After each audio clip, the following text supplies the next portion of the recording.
收听午后女子会 Afternoon Girls Club， 我是雨洁，我是舒雨。我们现在在一个很特殊的环境下录音，就是希望大家听到我们的声音是清楚的，但是同时还是有听到后面的背景音场。对，因为我们现在是在228公园里面聊天，而且不是只有我们2个人，还有谁？因为我们今天要来聊一些跟台北有关的故事，而且是用英文，那我们就觉得有一个来宾是这个主题的不二人选。没错，所以我们欢迎生动台北的理欧。Hello， 大家好，我是生动台北的理欧。Hello， 午后智慧的舒雨洁，大家好。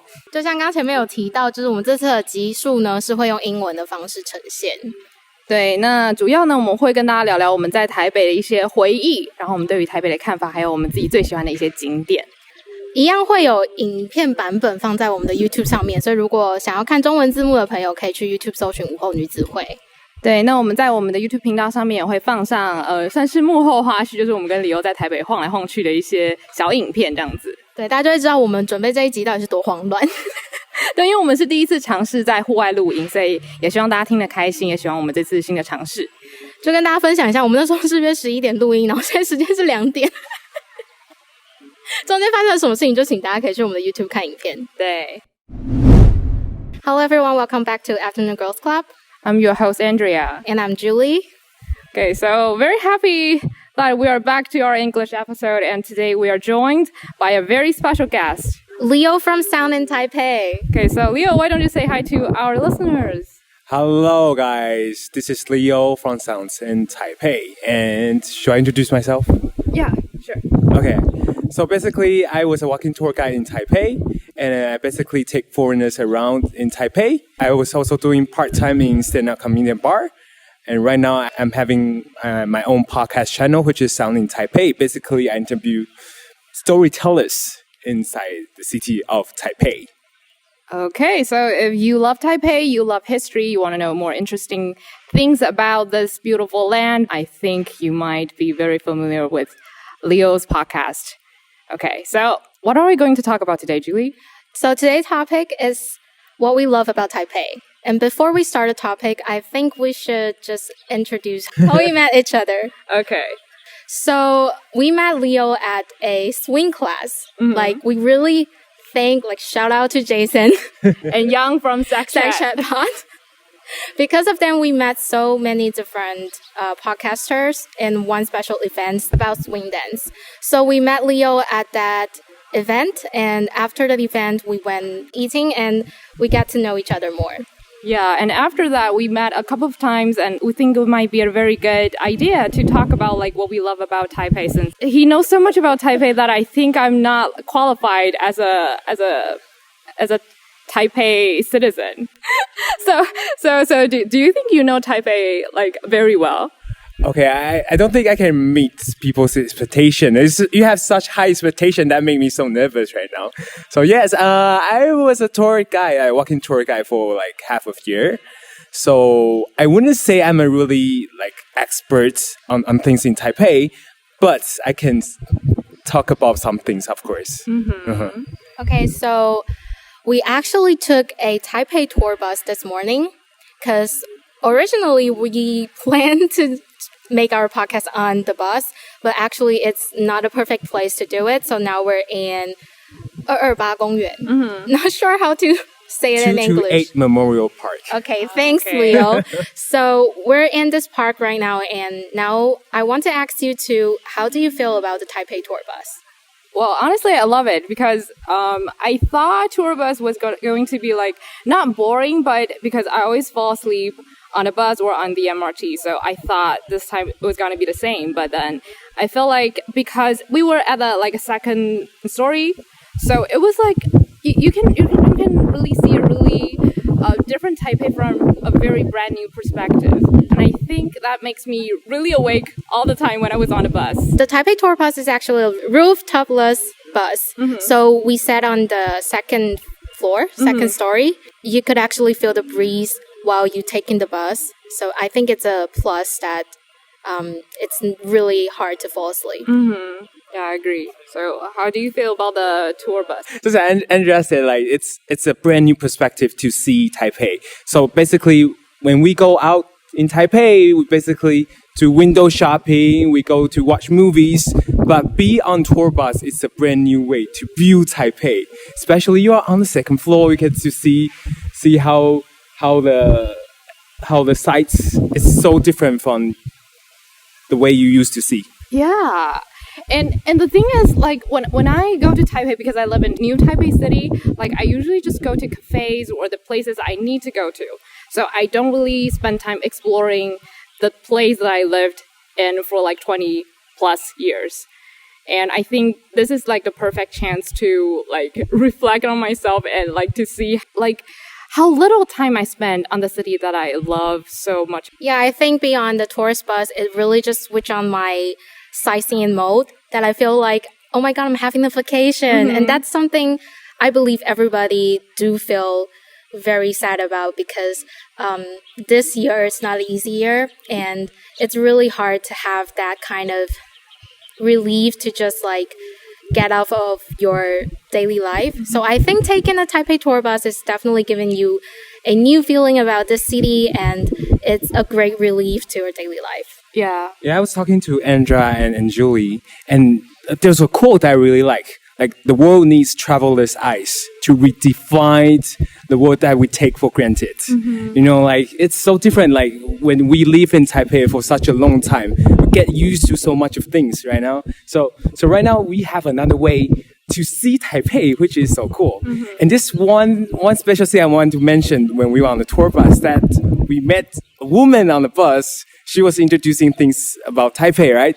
And I want to interview her. Mm-hmm. So I asked her for her Instagram and she is so cool. And she's so cool.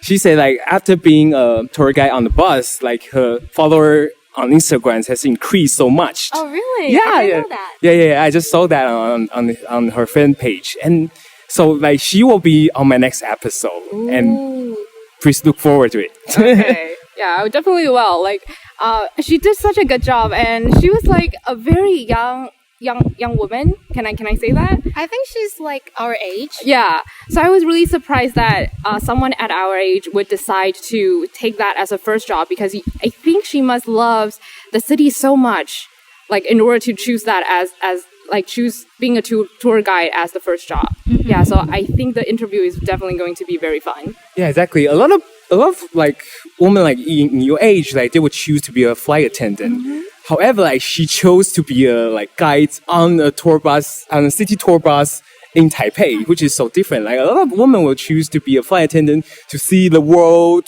to visit other places, but she chose to stay in Taiwan, which is so cool. Yeah. I'm really excited to know how she felt about that job. Mm-hmm. So right now, I am more curious about you guys thinking about Taipei. Like, can you describe 3 things you love about Taipei? Okay, so for me, the first thing is definitely the convenience. I live really far away from the city center, so then I think for me, within 1 hour, I can travel from my home to the crowded area in Taipei. So for me, the convenience is definitely a plus. And secondly, I think the diversity. Because like the place I live is more like a rural area, so it's not that crowded and you can see a lot of beautiful scenery. And then like 30 minutes later, you can go to like a department store and go on a shopping spree. So for me, that diversity is something that I love very much. Yeah. And the third thing, I forgot. What did I put on the rundown? The nightlife. Oh, the nightlife. Oh, yeah. Well, because I think there are like so many cute bars in Taipei. I don't get to explore them as much as I should, but I think that's something that I would really love to like to pursue in the future. Yeah, I would love to go to more bars if I have the time. I think think of Taipei, most of the people have their first impression about Taipei is definitely their convenience. Mm-hmm. And because we have MRT and we have such a complete public transportation map. So I really enjoy the convenience in Taipei, especially actually growing up in Taipei. We are known as not having a driver license at the proper age. When I'm saying proper age is like most of the people from the other city of Taiwan, they would have their driver's license like right after they turn 18 years old, which is our legal driving age. Yes, but in Taipei, it is so convenient, so you don't actually need that kind of skill to survive in here. So that is something that we constantly make fun of. Yeah, oh my god, we were like talking different emotions, but yeah, it's something that we're proud of, but also something that we're easy to make like joke of. Do you think that's a privilege, or do you think that's just something that happens naturally? I'll say depends on what perspective you're looking at. Because for some other people, I would say it's a privilege, but to us, it is something that just we used to it. I wouldn't say it's a privilege. Like, a lot of people make fun of it. Like, you're from Taipei, you don't know how to drive. That's what people say. That's what people joke about. But like in college, if you want to have a girlfriend, you have to have a motorcycle license. That's basically I share to all my foreigners friends. Like if you want to get a girl when you're in college, you have to at least have a motorcycle lessons. You know what I mean? Just one thing I sure about like the motorcycle license. Yeah. Just one blind date, the kind of blind date people go to. Like a bunch of shy girls and a bunch of shy guys who go to a blind date, and what they do is they draw the key. They draw the keychain, right? They draw the keychain, and you have to follow the guy on the motorcycle to a date. Yeah. You also did that when you were in college, right? No, I thought that would only happen like to our parents' generation. So that happens like now too? Yeah. Really? In our freshman year. Oh my gosh, I've never heard of that before. Or maybe that's something. Have you experienced that before? Yeah, but like I don't how really was like it. So you did get on some guy's motorcycle? No, the reason I don't like it is because they are planning to go on we call it 夜冲, which is like you riding a motorcycle to get up in a mountain and during like midnight, which is like a really bad idea and super dangerous because everyone is like tired AF. Okay, so it's super dangerous and I just don't feel safe on it. So after that one-time experience, I was like, nah, maybe no. If a guy doesn't know how to ride a motorcycle, then he doesn't have a chance to even like get close to a bunch of girls. Yeah, exactly. That's what I mentioned, but I'm not sure. Like your guys in university is in Taipei, right? Maybe that's a different story. But like what I say to the foreigners, I will make my keychain really cute. Oh. So when I make my keychain cute, I will like have higher chance to be selected. Wow. That's Dating 101. Dating 101. Yeah, exactly. What about you? What do you think about it? Well, I don't think it's a privilege at all. I just think that's something happens naturally because I don't really need to drive a car or a motorcycle. So if I get a license at all, and I wouldn't have a chance to like ride a motor like in a city. So I don't think that's useful for me. But like sometimes when I travel to, for example, Tainan, I will feel so uncomfortable because I need to walk everywhere and I don't get a chance to ride like the share motorcycles like with my friends. So I don't think that's a privilege because that's actually a very useful skill. Yeah. So eventually I think someday I would like to learn how to drive a car or a motorcycle at least. Okay, so the second thing you said is the diversity, right? Yeah. So my second point is I really like the variety of restaurants in Taipei. And I think besides other cities, we do have more foreign country cuisine in Taipei. And they are really like authentic, I would say. So I really enjoy that. And I think it's because of the diversity of the city. So they are really willing for... I mean, as growing up in Taipei, you are really willing to just try some new things. So whenever there's like a new restaurant open just down the corner of your house, then you gotta visit. Okay, so what about Leo? Because you studied in a different place. In Taichung. But diversity is one thing I will also mention. Because like I think Taiwanese people have the welcoming characteristic, welcoming people from other cultures, cuisines, like restaurants from other cultures. And also not just on food, but also on religion. Just a special part in my tour that I will always mention about, which is around like the Xinsheng Nanlu area. Okay, on that road used to be called the Heaven Road. And the reason the road is Heaven Road is because it has different religion on that specific road. For example, we have a Catholic church, and beside the Catholic church, just a Muslim mosque.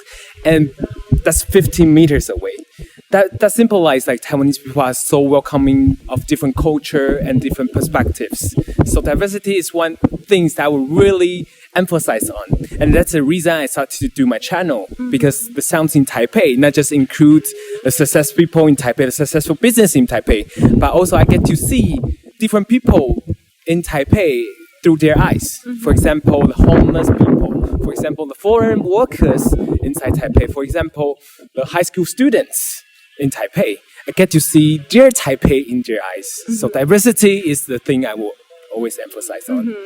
Yeah, so I do agree on both sides, and I think that's like a very beautiful part about Taipei. I mean, like, there are so many problems, like, in Taiwan, we still have a lot of, like, racial discrimination issues, but at least I think a lot of, like, citizens are very willing to try new dishes, new cuisines, and they're, like, very familiar with different cultures and religions. At least from my eyes, I think most of people are willing to accept that, like, different people deserve to live on one land. Yeah. So alongside from the last topic, I think Taiwan in general, like, we have something that we're really proud of. It's night markets. And I think in Taipei's night markets, you could definitely find so many different dishes from different culture. So that is something that I found special from other cities, I would say. Because, like, in Tainan, you would just look out for their local food. But, like, in Taipei, you could try so many other dishes from other countries.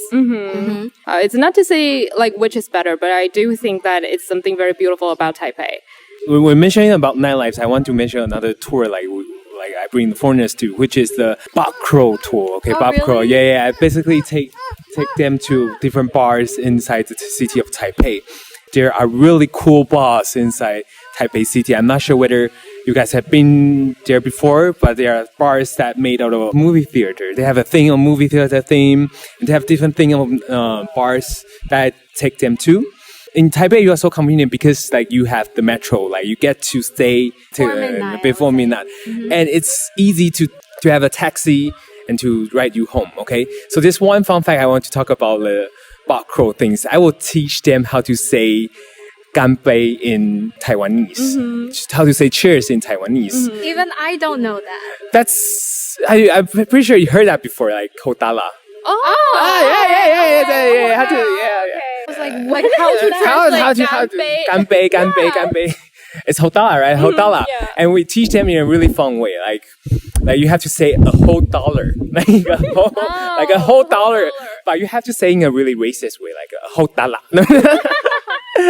And like when we take them to a bar, we always start it with the whole dollar. Like with a whole dollar and start our tour inside the bar.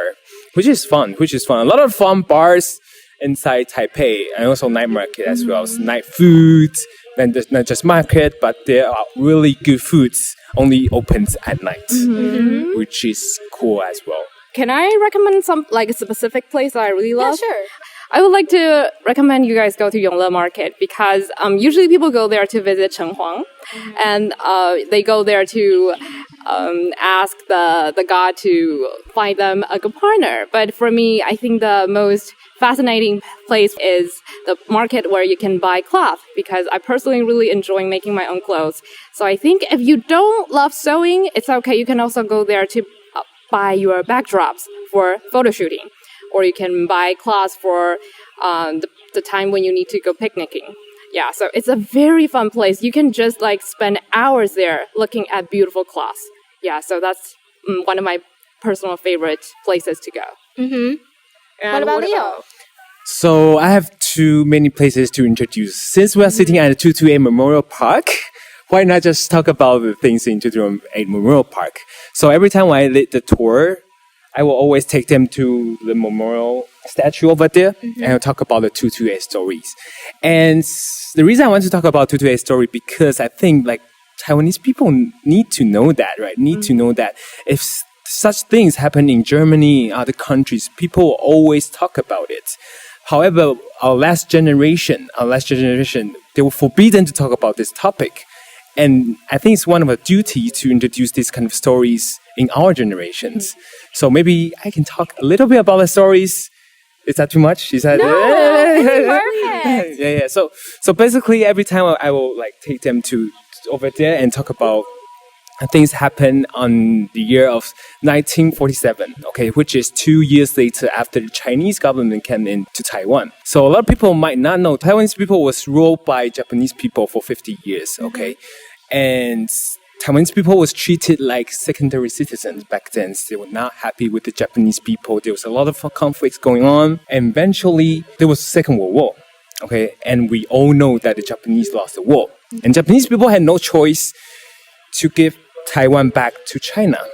Okay, so back then, there was the second time in the history that Taiwan was part of China. And then, when the Chinese government finally came to Taiwan, a lot of Taiwanese people was expecting the Chinese government to treat them well, treat them like brothers and sisters. Because in our blood, we are Chinese. We are Chinese. Like, we look alike, and we should be treated equally. However, things went so wrong. Okay, the Chinese people, when they arrived in Taiwan, what did they saw?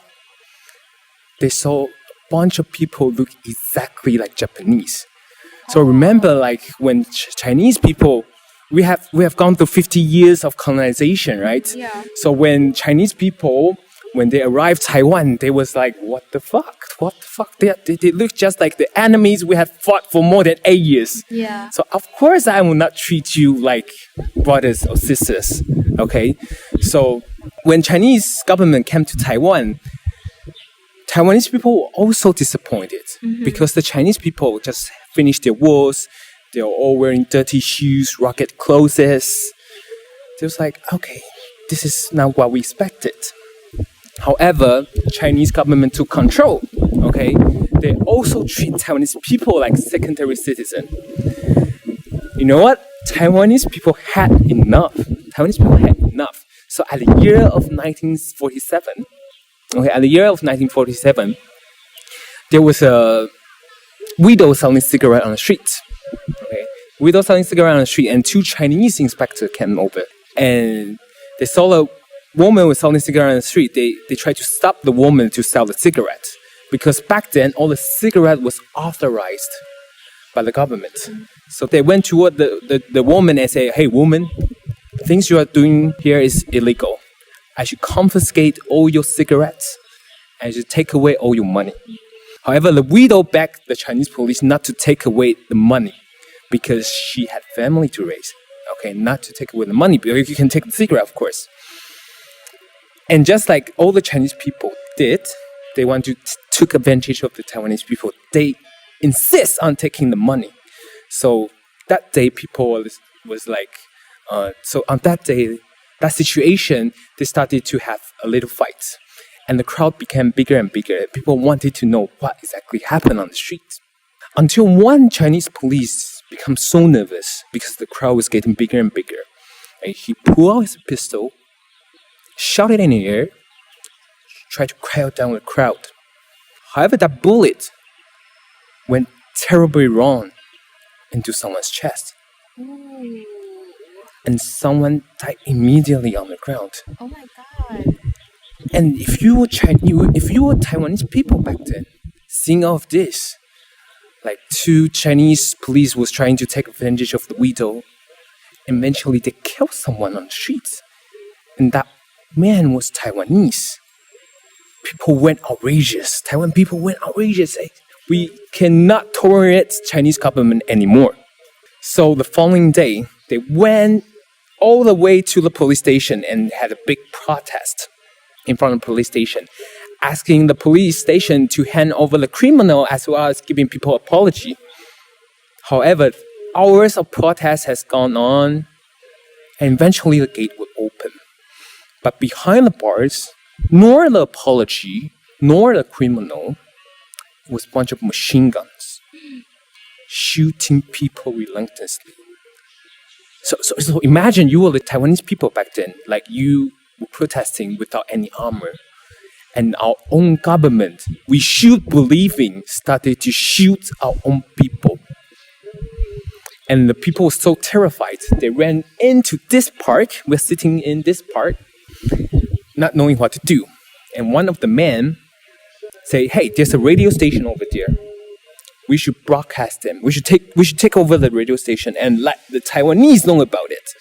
So they took over the radio station and broadcasted and let the whole nation know about it. And the following day, the Taiwanese people was outrageous and tons of protests starting on the streets. And back then, the authority of Taiwan was Chen Yi. Okay, he called Chiang Kai-shek, which is the leader of KMT. He called Chiang Kai-shek to send troops to come into Taiwan. Okay, and the following day, when the troops arrived in Taiwan, they started to shoot people wearing Japanese clothing, speaking Taiwanese. So tons of people died. Okay, tons of people died. And that's a really, really dark history happened in Taiwan. So every time when I come to the 228 Memorial Park, I would think about the dark history. And when I was a kid, I would think 228 is a day off. I should go and watch movies and hang out with girls, you know. But after being a walking tour guide, I think this is a really crucial history in Taiwan that everyone should admire and should remember. Mm-hmm. Yeah, that's one of the things that introduce people to come. And later on, I can take you guys to the statue over there and to talk about more things if you want. Yeah. Oh my God. So people, if you're listening this right now, you guys hit a jetpack. Like, you have to pay for this content, okay? Mm-hmm. So I am so shocked. I mean, I didn't know that much about this park or that part of history. So I don't know. It's a really weird feelings to say, to feel about this place. So honestly, we learned that when we were at school. Mm-hmm. And then like on the textbook, it was like 2 paragraphs and some pictures and that was it. And then for me, it was just like a day. And then when you were telling the story, I was like, gosh, it was terrifying. And I was emotionally so unstable because I was so afraid. I didn't know why, but when you were describing the situation, I was like, a lot of people died because of this, but yet a lot of people were brave enough to like persisted. They were fighting something that was like so big. It seemed like nothing was gonna change, but then people were still like fighting for a cause and for a belief that they trust. Exactly.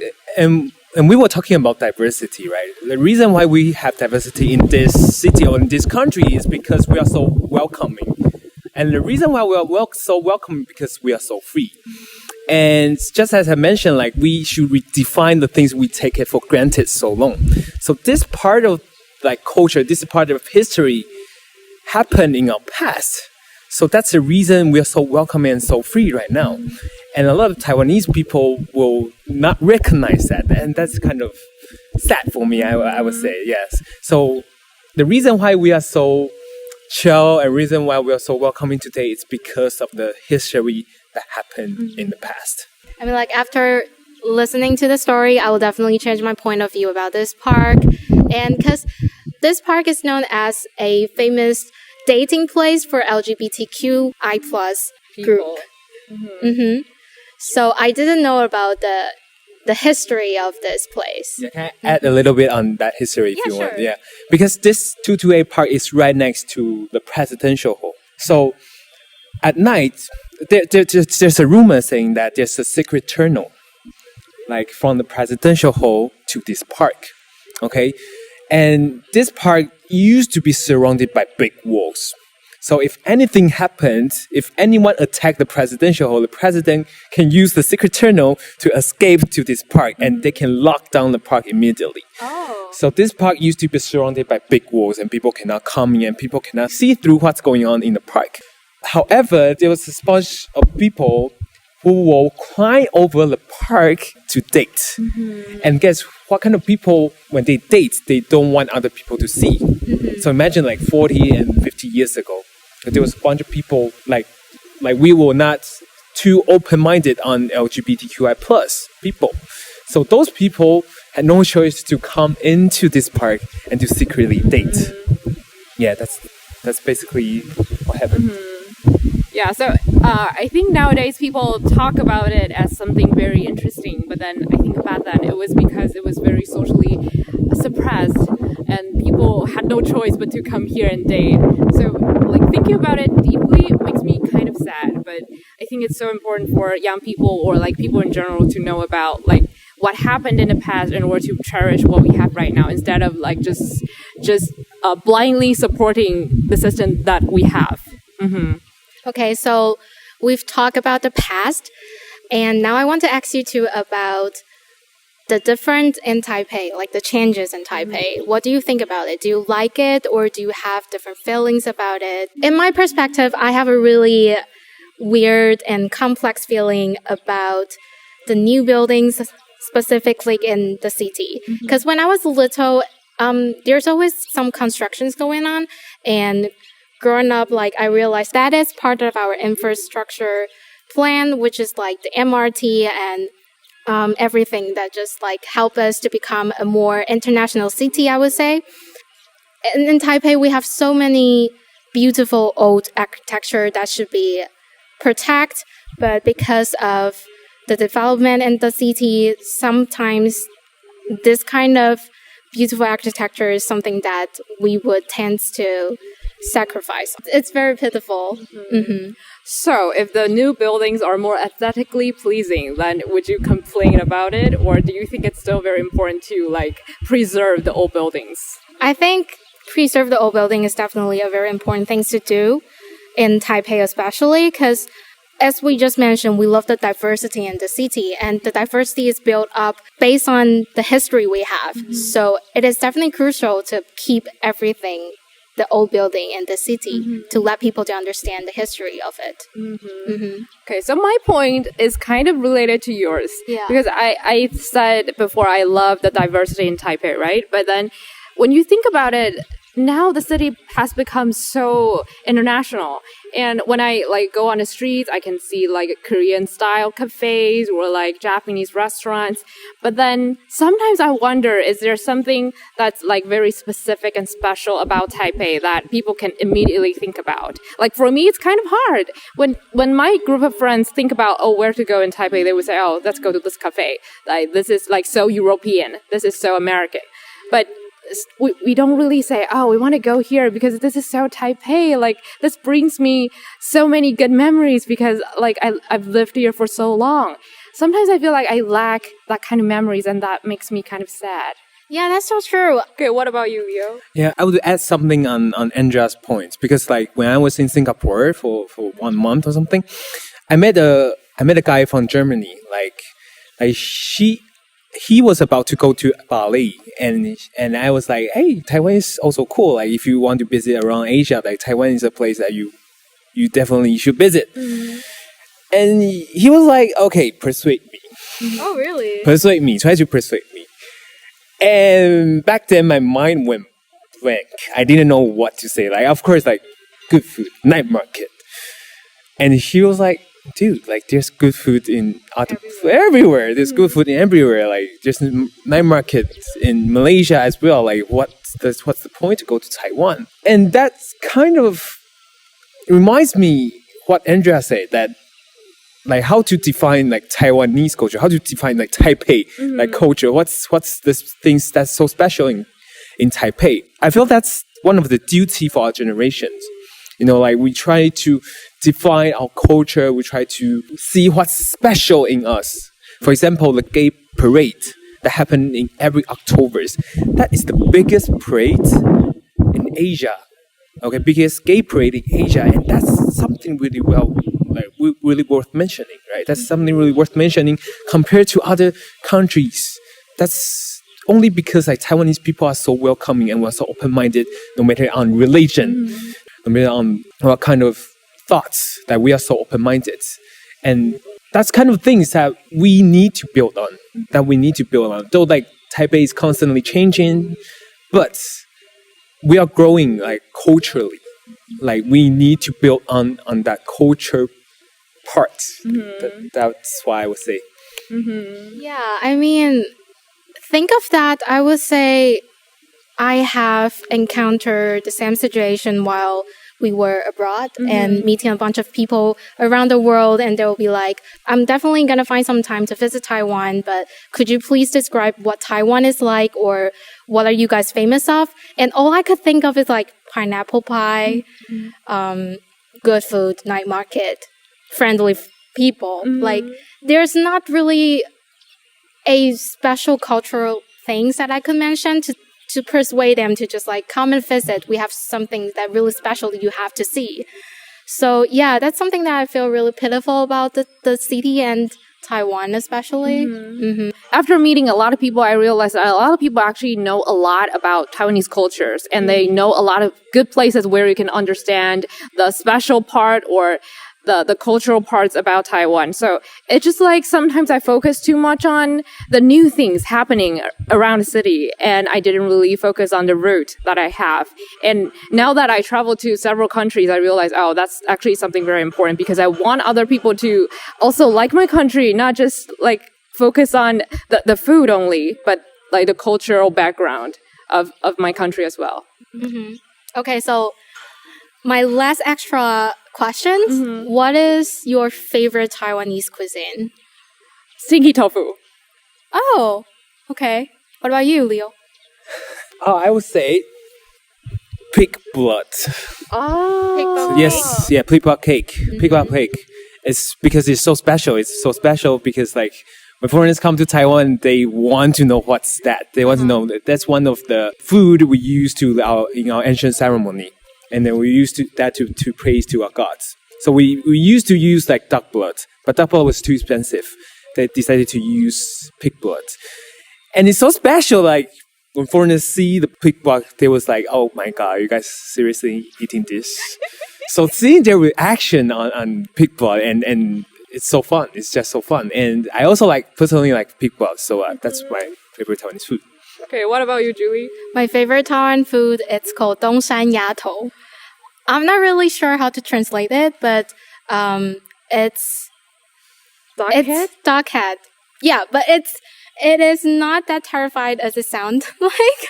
It is dog head, but marinated in special spices to make it like a little bit sweet and salty flavor of it, and usually combined with a lot of other ingredients like tempura, tempura, and what else? Pig blood cake, stinky tofu sometime. So I really like that cuisine, and I want to like recommend to people if you're visiting Taiwan. Actually, I've never tried that before, and like whenever I hear that name, like I get very terrified. I mean, because of the duck head, you don't have to eat the duck head to just taste the taste. Oh, so there's I like other things like pig blood cake or it's like popcorn chicken. Oh, that there's a lot of choices to choose. Oh, I see. Okay, so I learned something today. I thought I was brave enough, like, when I said I like sticky tofu, but then... You said brave enough? Yeah. Why? Why You're a Taiwanese. What are you talking about? No. Actually, a lot of my friends hate sticky tofu so much. They can't even smell it. Seriously? Mm-hmm. They're from Taiwan? Not Taiwanese. Yeah. Oh my God, really? So do they like pig blood cake? I think most of them can eat that. And sticky tofu, I think it's at another level because it's like so stinky. They feel like nauseous when they smell that. Okay. I mean, when I was little, I really hate pig blood cake because of coriander on it. And I hate coriander so much. That is the only thing I couldn't bear with in terms of food. But there's different way to eat the pig blood cake. Like there's difference between the north part and the south part, how they eat like pig blood cake, and they will have a fight on how people eat the cake, and which is really fun too. But how do northern people eat that? I think usually steam it. Yeah, steam it with the coriander and the peanut powder. And that's how the north people eat the pig blood cake. And however, people in the south part, they want it sliced and with sweet and sour sauce. They prefer it that way. Okay, I prefer the southern part.